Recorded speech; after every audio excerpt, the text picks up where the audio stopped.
अंतर्राष्ट्रीय राजनीति को किसी देश की आंतरिक राजनीति किस प्रकार प्रभावित करती भी है या नहीं जैसे सवाल राजनीति विज्ञान के महत्वपूर्ण विषयों में एक हैं। अक्सर ऐसे सवाल उठते रहते हैं कि क्या आंतरिक राजनीति के कारण कोई देश दूसरे देशों के साथ नए संबंध बना सकता है या बने हुए रिश्तों को तोड़ सकता है। जैसे कि कई विश्लेषक मानते हैं कि इसका असर पड़ता है, लेकिन कई इसे सिरे से खारिज करते हैं।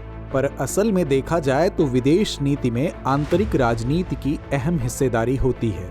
अक्सर देश जटिल घरेलू एजेंडे प्राप्त करने के लिए अंतर्राष्ट्रीय संबंधों का सहारा लेते हैं। जैसे हालिया समय में भारतीय मालदीव विवाद है। घरेलू राजनीति से उपजी नीतियों ने आज भारत मालदीव संबंधों में तल्खी पैदा कर दी है। प्रधानमंत्री मोदी के लक्षद्वीप दौरे के बाद शुरू हुए भारत मालदीव विवाद में आए दिन नए मोड़ सामने आते हैं। इसी कड़ी में मालदीव के राष्ट्रपति मोहम्मद मुइज्जू ने नया ऐलान करते हुए भारतीय सेना को मालदीव से निकलने के लिए 15 मार्च 2024 की डेडलाइन दी है। ऐसे में सवाल उठता है कि भारतीय सैनिकों को क्यों वापस भेज रहा है मालदीव? इसका भारत मालदीव रिश्ते पर क्या असर पड़ने वाला है और क्या मालदीव के बिगड़ते बोल के पीछे चीन का हाथ है? तो आज के इस एपिसोड में हम इन्हीं सवालों के जवाब तलाशेंगे। तो चलिए चर्चा की शुरुआत करते हैं। मालदीव हिंद महासागर में द्वीपों के समूह से बना यह देश अपनी खूबसूरती से पूरे विश्व को अपनी ओर आकर्षित करता है। पर्यटन के लिए विख्यात यह देश इन दिनों अपने आंतरिक राजनीति और विदेश नीति को लेकर चर्चा का केंद्र बना हुआ है। भारत संघ संबंधों में आई तल्खी के बीच मालदीव सरकार ने भारतीय सेना को मालदीव से निकलने के लिए 15 मार्च 2024 तक का समय दिया है। साथ ही कहा है कि विश्व का सबसे बड़ा लोकतंत्र उनके इस फैसले का सम्मान करेंगे। वहीं सरकारी आंकड़ों के मुताबिक मौजूदा समय में मालदीव में 88 भारतीय सैन्यकर्मी हैं। दरअसल भारतीय सैनिकों को मालदीव के सैनिकों को युद्ध और बचाव सहायता कार्यों में प्रशिक्षण देने के लिए मालदीव भेजा गया था। इंडियन आर्मी ने शुरू से ही अपनी मंशा साफ करते हुए मालदीव में मानवीय मदद और रक्षा के क्षेत्र में अभूतपूर्व योगदान दिया है। हालांकि मालदीव की इनर पॉलिटिक्स ने देश में भारतीय सेना की उपस्थिति का कड़ा विरोध किया और उनकी मौजूदगी को देश की राष्ट्रीय सुरक्षा के लिए खतरे के रूप में चित्रित किया गया। बीते साल मालदीव में हुए राष्ट्रपति चुनाव में भारत की इस छवि का जमकर प्रचार प्रसार किया गया। यही कारण है कि चुनाव के दौरान इंडिया आउट कैंपेन सफल रहा और इसी के आधार पर मोहम्मद मुइज्जू ने चुनाव में जीत हासिल की। इंडिया आउट से पहले समझते हैं कि आखिर मालदीव में भारतीय सैनिक क्यों गए थे और वहां अब तक रहने के क्या कारण थे। दरअसल यह दौर था साल 1988 का, जब मालदीव पर संकट के बादल छाए थे और तख्ता पलट की स्थिति थी। उस वक्त पड़ोसी देश की मदद करने भारत ही आगे आया और ऑपरेशन कैक्टस के तहत तत्कालीन राष्ट्रपति मौमून अब्दुल गयूम की सरकार को मालदीव में पुनर्स्थापित किया। एक त्वरित ऑपरेशन में भारतीय सैनिक राष्ट्रपति को सुरक्षित करने और विद्रोहियों को पकड़ने में कामयाब रहे। मालदीव ने आमतौर पर इस प्रकरण में भारत की भूमिका की सराहना की, लेकिन कभी इंडिया फर्स्ट पॉलिसी के समर्थक रहे मालदीव में आजकल इंडिया आउट कैंपेन जोर पकड़ रहा है। यही कारण है कि भारतीय सैनिकों की उपस्थिति खटकने लगी है। हालांकि यह कोई पहला मौका नहीं है जब भारतीय सेना की मौजूदगी वहां के राजनेता को अखर रही हो। राजनीतिक विश्लेषकों की माने तो इस विवाद की शुरुआत साल 2010 और 2015 में भारत द्वारा मालदीव को दिए गए 2 ध्रुव एडवांस्ड लाइट हेलीकॉप्टर देने के बाद हुई। दोनों देशों के बीच द्विपक्षीय समझौते की शर्तों के अनुसार भारतीय अधिकारियों को मालदीव राष्ट्रीय रक्षा बल को प्रशिक्षित करने के लिए मालदीव भेजा गया था, जिसकी कमान के तहत ये हेलीकॉप्टर संचालित होते हैं।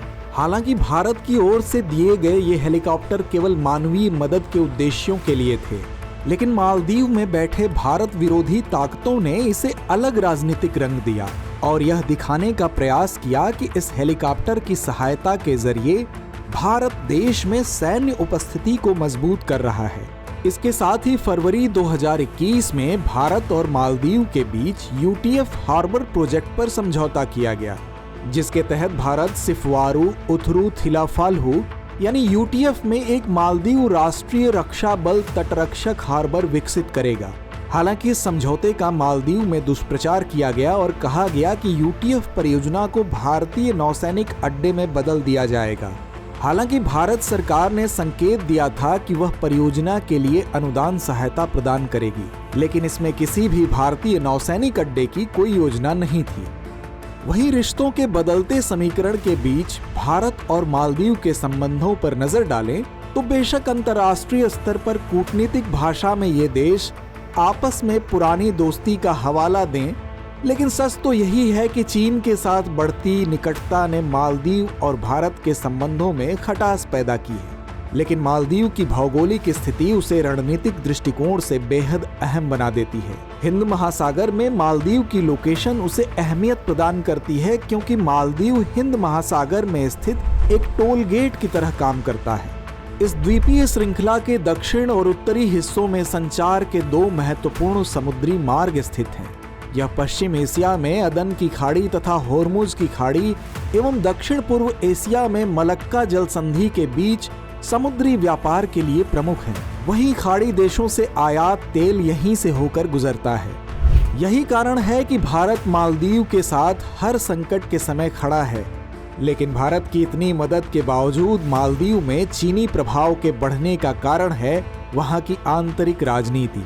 मालदीव, जिसकी अर्थव्यवस्था का मुख्य आधार पर्यटन है, वह कोविड के बाद से ही आर्थिक संकटों से जूझ रहा है। देश में कर्ज बढ़ता जा रहा है और विदेशी मुद्रा भंडार घटता जा रहा है। फिर मालदीव जलवायु जोखिम की चुनौतियों का भी सामना कर रहा है। मालदीव बेरोजगारी और महंगाई जैसी समस्याओं से भी जूझ रहा है। ऐसे में चीनी निवेश की ओर उसकी निर्भरता बढ़ी है। इन सब के बीच राष्ट्रपति मोहम्मद मुइज्जू के हालिया चीन के दौरे में भी यह निर्भरता साफ नजर आई, जहां मुइज्जू ड्रैगन नेशन की तारीफ में कसीदे पढ़ते नजर आए। मुइज्जू ने कहा कि चीन हमारे सबसे करीबी सहयोगियों और विकास के साझेदारों में से एक है। इसके साथ ही मुइज्जू ने चीन के राष्ट्रपति शी जिनपिंग से मुलाकात के साथ ही करीब 20 समझौतों पर हस्ताक्षर किए, जिसमें मालदीव राष्ट्रीय एयरलाइन मालदीवियन के चीन से घरेलू उड़ानें शुरू करने पर भी सहमति बनी। दोनों मुल्कों ने हुल-हुमाले में एक एकीकृत पर्यटन क्षेत्र विकसित करने से जुड़े समझौते पर भी हस्ताक्षर किए हैं, जिसके लिए चीन करीब 5 करोड़ अमेरिकी डॉलर की मदद देगा। इसके अलावा चीन विलिमाले में 100 बेड के एक अस्पताल के लिए भी अनुदान देगा। ऐसे में यह भी कहा जा रहा है कि चीन से लौटने के बाद राष्ट्रपति मुइज्जू चीन की ही भाषा बोल रहे हैं। विस्तारवाद की नीति से आगे बढ़ने वाले चीन के लिए मालदीव बेहद अहम है, क्योंकि हिंद महासागर में बसे इस द्वीपीय देश के जरिए चीन इंडो पैसिफिक क्षेत्र में अपना दबदबा बना सकता है। ऐसे में चीन अपनी नौसेना को तेजी से बढ़ाते हुए मालदीव में अपनी पहुंच बढ़ाने का प्रयास कर रहा है। मालदीव चीन के बेल्ट एंड रोड इनिशिएटिव का भागीदार भी है। चीन ने स्ट्रिंग ऑफ द पल्स पहल के हिस्से के रूप में मालदीव में बंदरगाहों, हवाई अड्डों, पुलों और अन्य महत्वपूर्ण बुनियादी ढांचे के विकास सहित विभिन्न परियोजनाओं के वित्त पोषण एवं निर्माण में भी भूमिका निभाई है।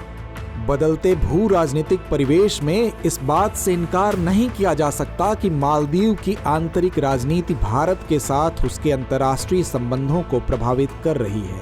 लेकिन इसके बावजूद मालदीव में भारत की भूमिका को सिरे से खारिज नहीं किया जा सकता। भारत मालदीव के साथ हमेशा खड़ा रहा है और दोनों के मजबूत होते आर्थिक संबंधों के बीच ऐसे कयास बेमानी है कि मालदीव भारत से दूर जाने की कोशिश करेगा। हालांकि भारत को इसे हल्के में नहीं लेना चाहिए और अपने पड़ोसी देशों के संबंध में बहुध्रुवी और नियम आधारित विश्व व्यवस्था को बढ़ावा देने की अपनी परंपरा को जारी रखने पर जोर देना चाहिए। तो चलिए व्यूअर्स, चलते हैं आज के सवाल की तरफ। आज का सवाल है कि भारत मालदीव संबंधों में चीन की क्या भूमिका है, विवेचना कीजिए।